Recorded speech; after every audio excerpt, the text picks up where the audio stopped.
Kalau dari Kak Gabriel, pola pikir apa sih yang harus kita terapkan untuk bisa mencapai the 100 billion itu? Apalagi kan kalau Kak Gabriel udah triliunan ya katanya. Saya selalu bilang ini dimanapun, bahkan saya share, nomor satu itu harus konsisten. Kemarin saya sempat sharing juga di podcast saya ketemu salah satu bilioner di Singapura, dia punya quotes yang sangat menarik sini, ini benar-benar nancep di hati saya.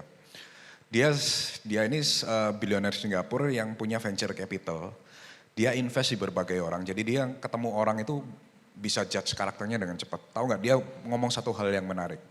I've seen so many people failure with so many reasons. Jadi banyak orang gagal, orang yang nggak sukses, alasannya itu macam-macam. Ada yang ini, yang itu, yang ini. Tapi orang sukses yang saya lihat itu selalu punya kesamaan. Wah, saya langsung pikir. Dan kesamaan yang selalu dia bilang itu konsisten. Jadi nggak boleh angin-anginan. Jadi saya nggak boleh suam-suam kuku bahasa kita.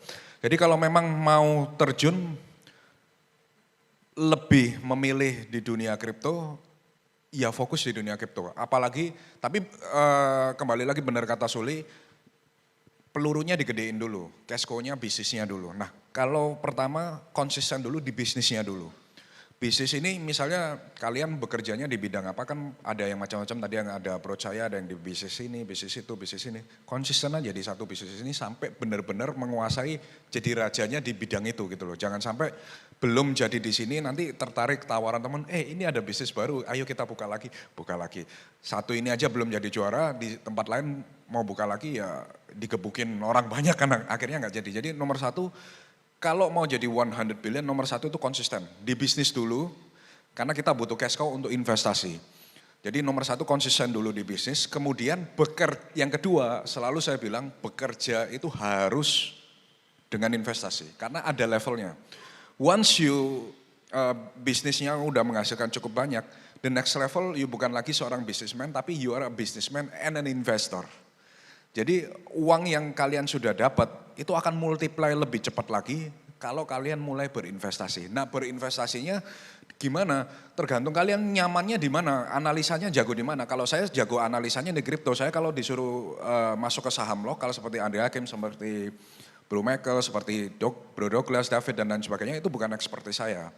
Jadi malah saya nggak menyentuh atau saya nggak mau belajar saham lokal karena saya fokus di sini karena I made money a lot from crypto karena saya mengerti fundamentalnya dan saya menguasai banget.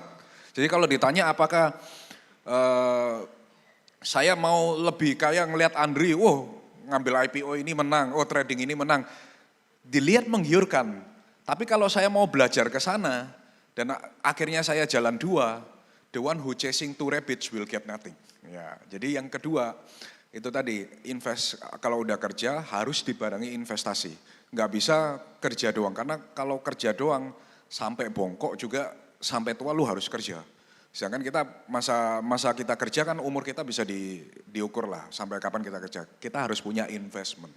Jadi kalau mau 100 billion journey, saya cuma bisa kasih advice dua ini.